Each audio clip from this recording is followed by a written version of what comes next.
Good afternoon, everyone. Literally 5 seconds ago, I was just crashing out because a friend of mine, is in New York City right now.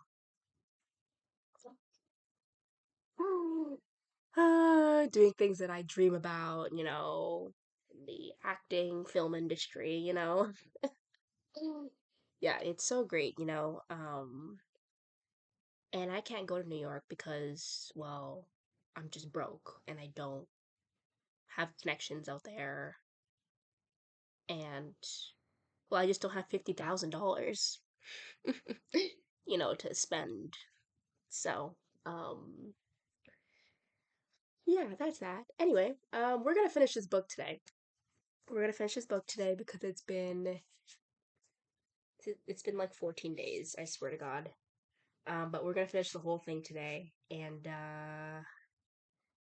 yeah, man, it's gonna be great. It's gonna be totally, totally rad. Here we go. You ready? I'm still sick as hell. Anyway, the back door was locked, so I finished. Ooh. The back door was locked, so I fished the spare key out of the undermat and let himself in. Oh, wait, I think I already read this part. Oopsies. Um, the story never get.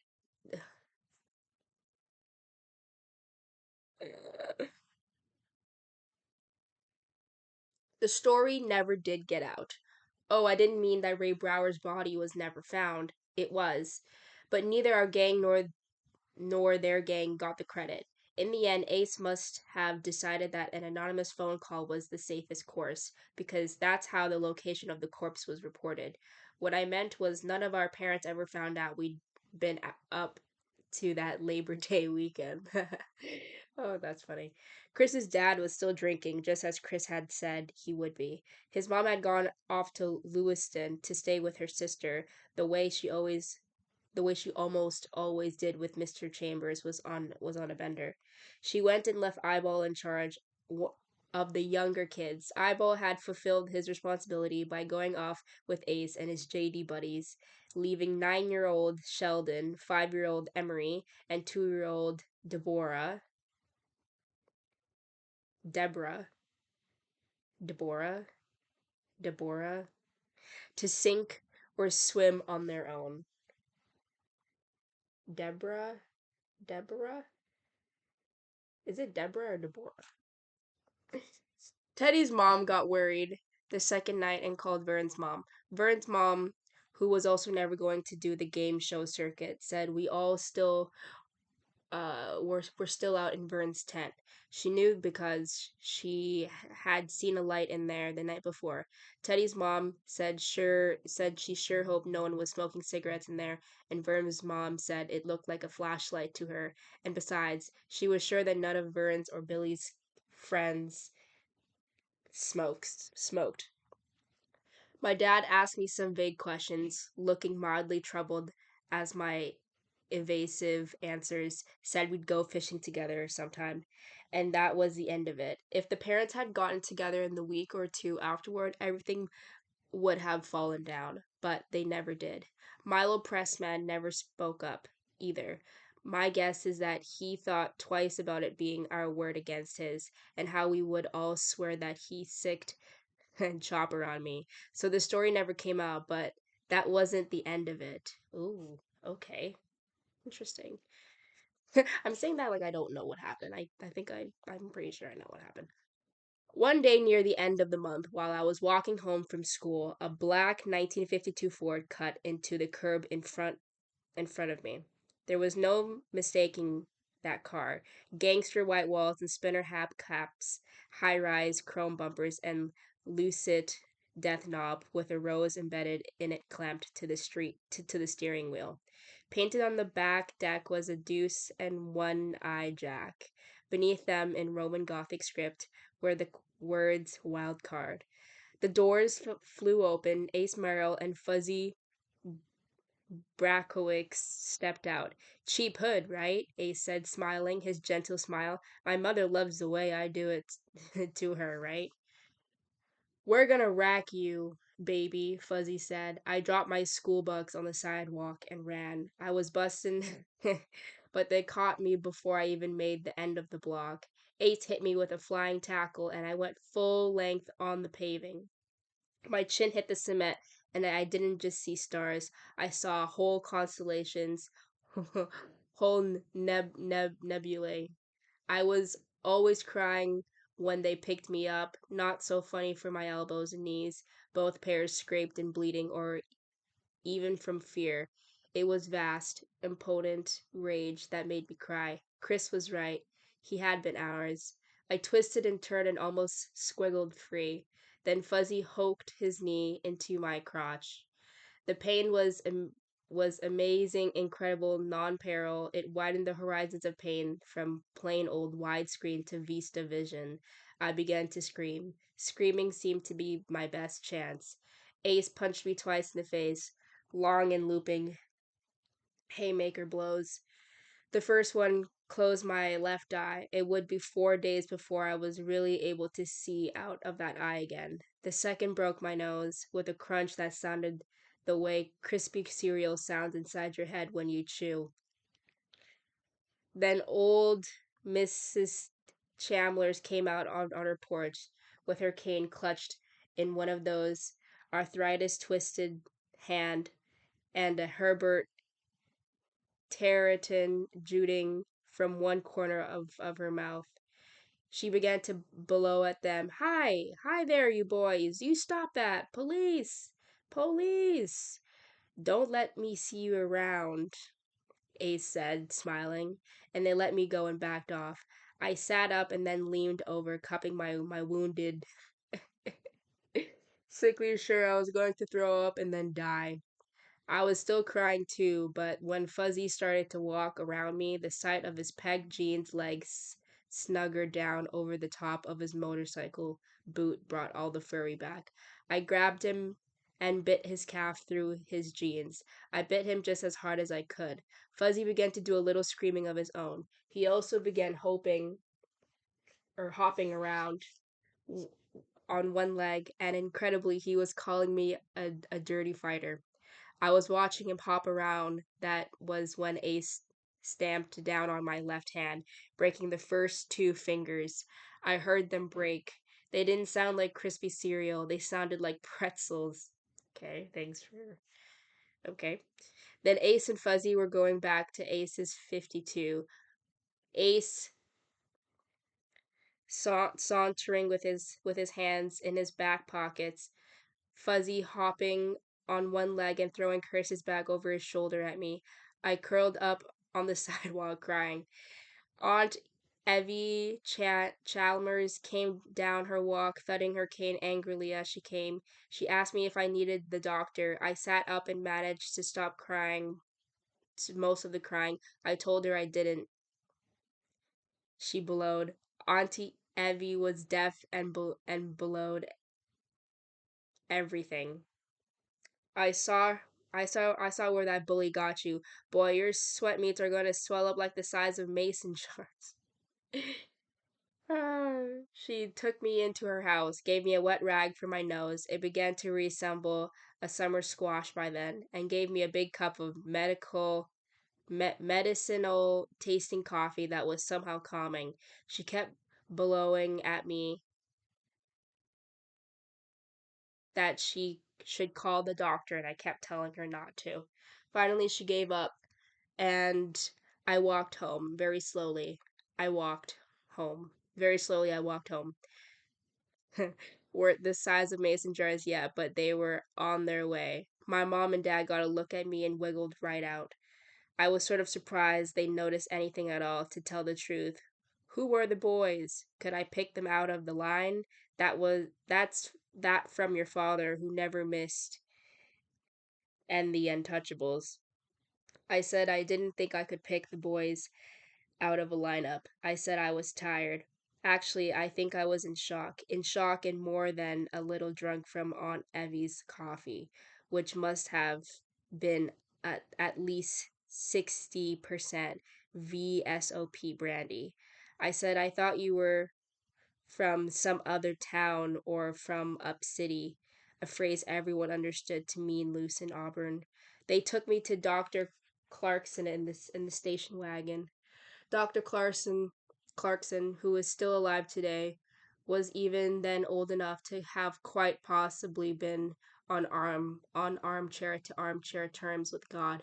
He set my nose and my fingers and gave my mother a prescription for painkillers. Then he got them out of the examining room on some pretext or other and came over to me, shuffling head forward like Boris Karloff approaching Igor. Who did it, Gordon? I don't know, You're lying. No, sir. Uh-uh. His shallow cheeks began to flow with color. Why should you protect the cretins who did this? Do you think they will respect you?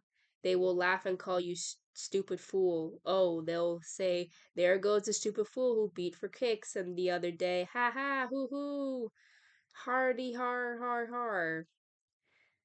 I didn't know them, really. I could see his hands itching to shake me, but of course he couldn't do that.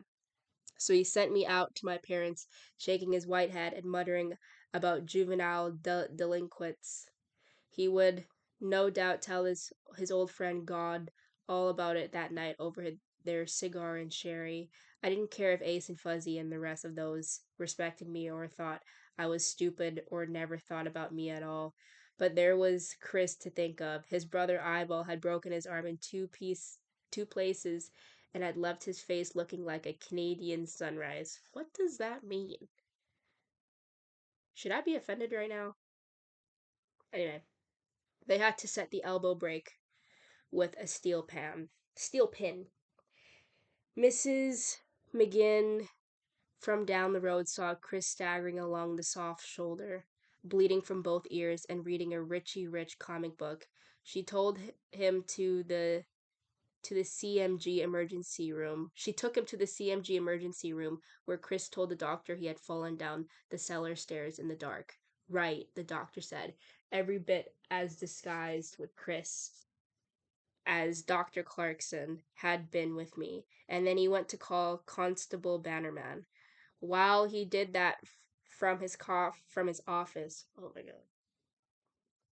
While he did that from his office, Chris went slowly down the hall, holding the temporary sling against his chest so the arm couldn't swing and grate the broken bones together, and use a nickel in the payphone to call Mrs. McGinn, McGinn, McGinn, Mrs. McGinn, McGinn, no, McGinn.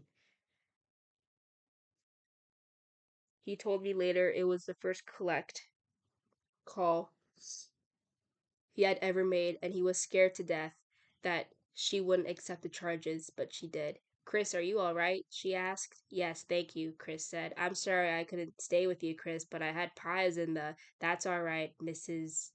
McGinn, Chris said. Can you see the Buick in our dooryard? The Buick was the car Chris's mother drove. It was 10 years old, and when the engine got hot, it smelled like frying hush puppies. It's there, she said cautiously. Best not to mix it too much with the Chamberses. Poor white trash, shanty Irish. Would you go over and tell Mama to go downstairs and take the light bulb out of the socket in the cellar? Chris, I really, my pies. Tell her, Chris said implacably, to do it right away, unless she maybe wants my brother to go to jail. There was a long, long pause, and then Mrs. McGinn, I think it's McGinn, agreed. She asked no questions, and Chris told her no lies. Constable Bannerman did indeed come out to Chambers' house, but Richie Chambers didn't go to jail. Vern and Teddy took their lumps too, although not as bad as either Chris or I. Billy was laying for Vern, and Vern got home. He took after him with a stove length and hit him hard enough to knock him unconscious after only 4 to 5 good licks. Vern was no more than stunned, but Billy got scared he might have killed him and stopped. 3 of them caught Teddy walking home from the vacant lot one afternoon. They punched him and broke his glasses. He fought them, but they wouldn't fight him when they realized he was groping after after them like a blind man in the dark. We hung out together at school like the remains of Korean assault force. Nobody knew exactly what had happened, but everybody understood that we'd had a pretty serious run in with big kids and corporate ourselves like men. A few stories went around. All of them were wildly wrong. When the cast came off and the bruises healed, Vern and Teddy just drifted away. Wow. They had discovered a whole new group of contemporaries they could lord it over. Most of them were real wets, scabby, scrubby little fifth grade, but Vern and Teddy kept bringing them to the treehouse, ordering them around, strutting like Nazi generals. Chris and I began to drop by there less and less frequently, and after a while, the place was theirs by default. I remember going up there one time the spring of 1961 and noticed the place smelled like a shoot off in Haymo. I never went there again that I can recall. Teddy and Vern slowly became just two more faces in the halls or in 3:30 detention. We nodded and said hi. That was all. It happens. Friends come in and out of your life like busboys in a restaurant. Did you ever notice that? But when I think of that dream, the corpse under the water pulling implacably at my legs, that if it should be that way. Some people drown, that's all. It's not fair, but it happens. Some people drown. That is such a crazy line. That was all. Friends coming out of real life, like West Boys in restaurant. Did you ever notice that when I think of that dream, the corpse under the water, some people drown. That's all. Oh. Vern Tessio was killed in a house fire that swept a Lewiston apartment building in 1966 in Brooklyn and the Bronx. They call that sort of apartment building a slum tenement, I believe. The fire department said it started around 2 in the morning, and the entire building was nothing but cinders in the cellar hole by dawn. There was a large drunken party. Vern was there. Someone fell asleep in one of the bedrooms with a live cigarette going. Vern himself may be drifting off, dreaming of his pennies. They identified him and four others who died by their teeth. Teddy went into a squalid car crash. That was 1971, I think, or maybe it was early 1972. They used to be saying when I was growing up, if you go out alone, you're a hero. Take somebody else with you and your dog piss. Teddy, who had wanted nothing but the service since the time he was old enough to want anything, was turned down by Air Force and classified 4F by the draft. Anyone who had seen his glasses and his hearing aid knew it was going to happen. Anyone but Teddy.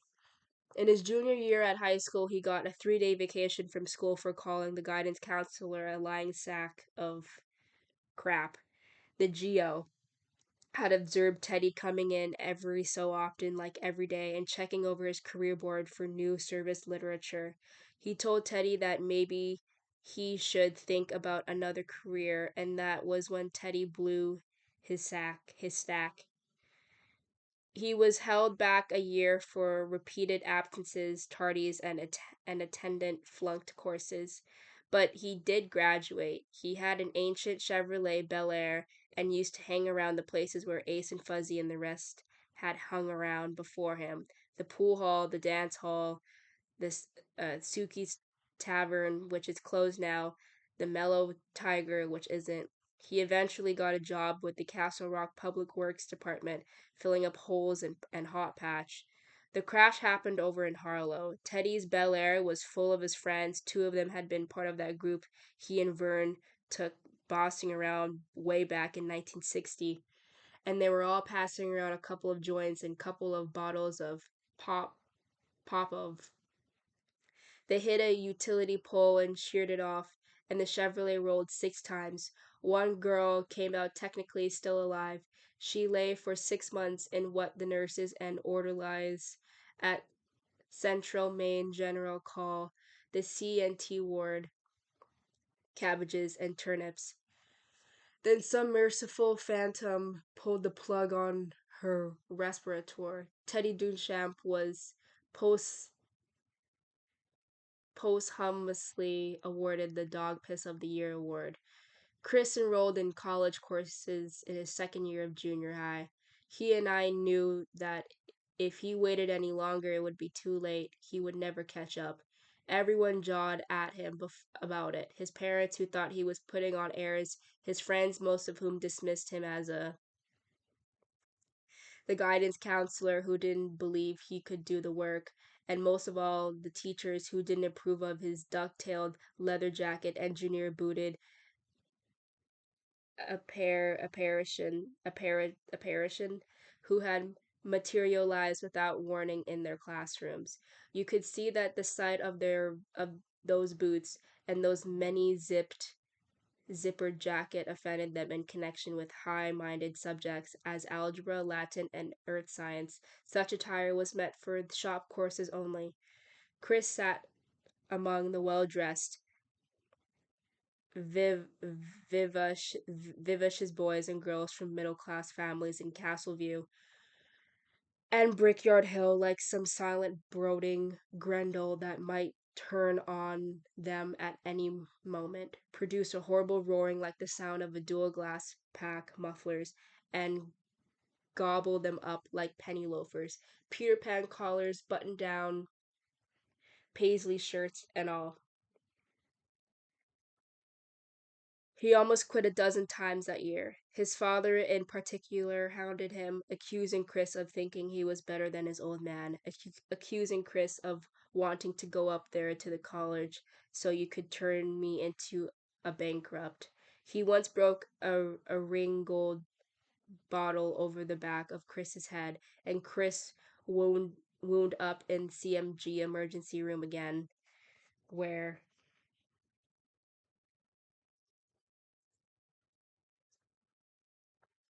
it took 4 stitches to close his scalp.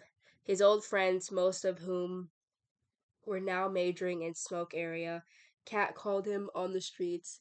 The guidance counselor huckstered him to take at least some shop courses so he could flunk the whole slate.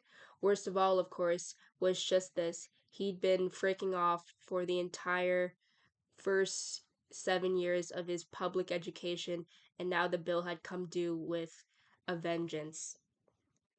We studied together almost every night, sometimes for as long as 6 hours at a stretch. I always came away from those sessions exhausted, and sometimes I came frightened as well, frightened by his incredulous rage at just how murderously high that bill was. Before he could even begin to understand introductory algebra, he had to relearn the fractions that he and Teddy and Vern had played pocket pool through in the 5th grade. Before he could even begin to understand paternoster key a in callus, he had to be told what nouns and propositions and objects were. On the inside of his English grammar, neatly lettered with the words.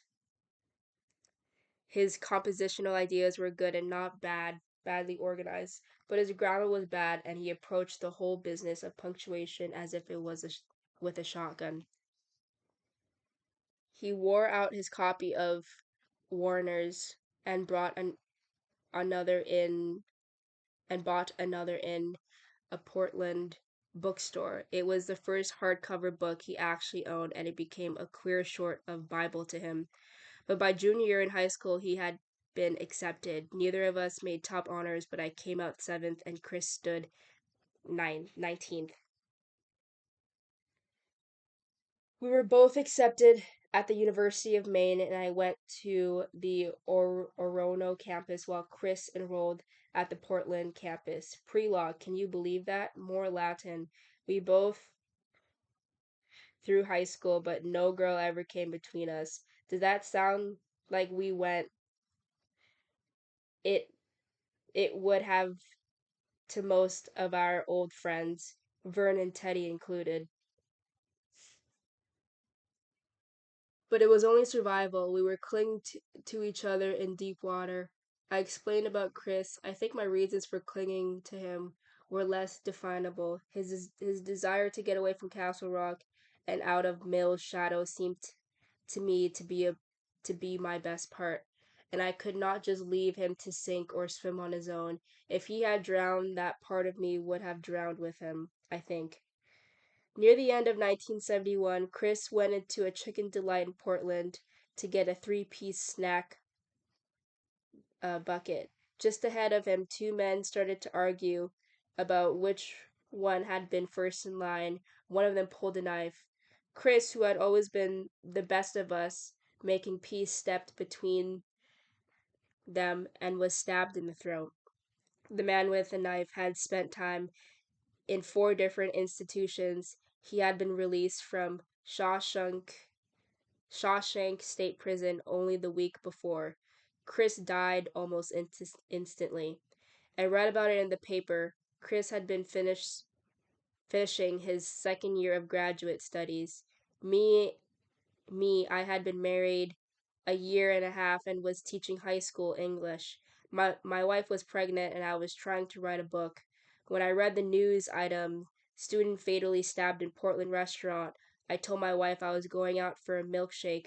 I drove out of town, parked, and cried for him. Cried for damn near half an hour, I guess. I couldn't have done that for my wife.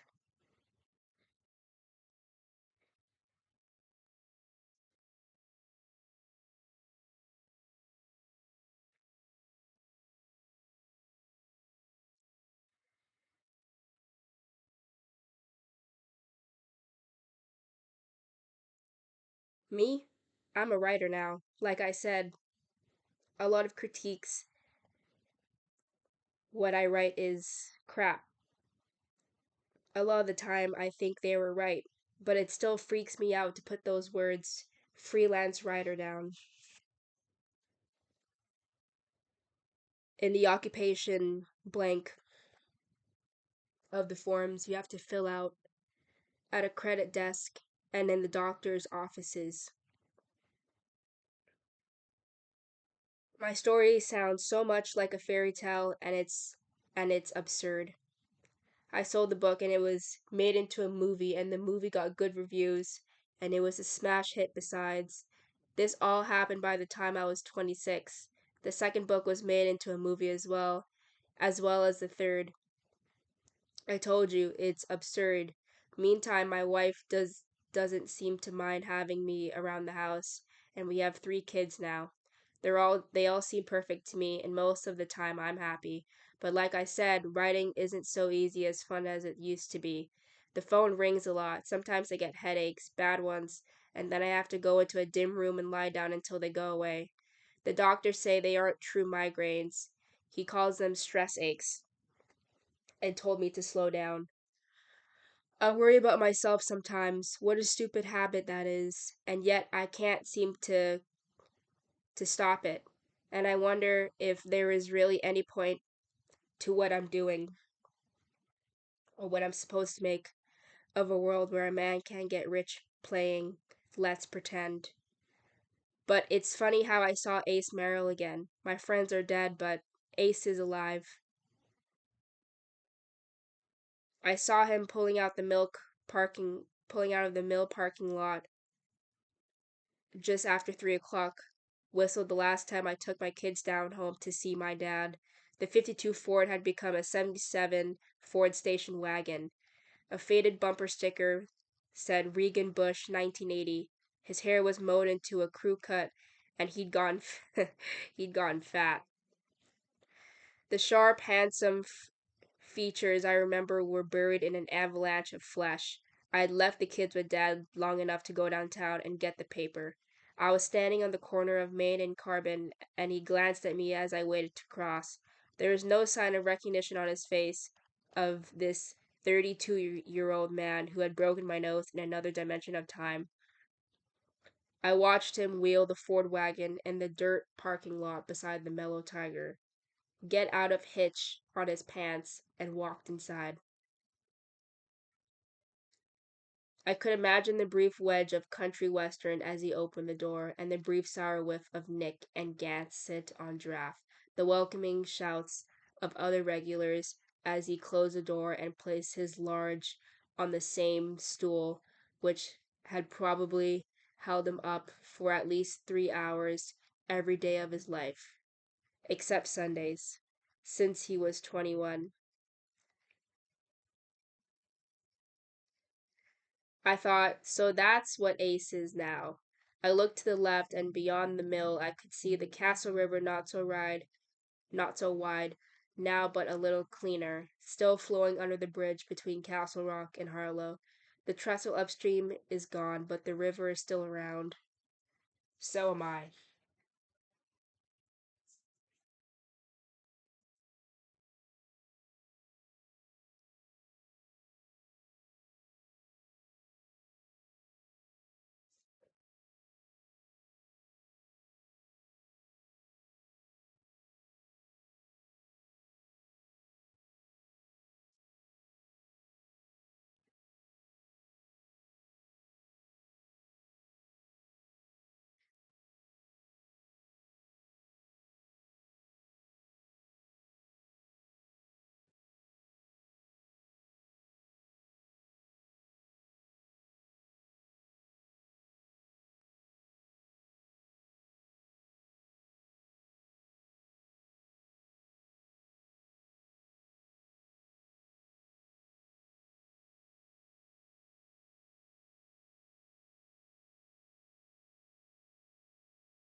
Well, that's the end of the book. Um, don't get me wrong, there were a couple of chapters that I just felt like were just so boring. But I think it all tied together pretty well in the end. So I'd recommend this book to anyone. Wow, this was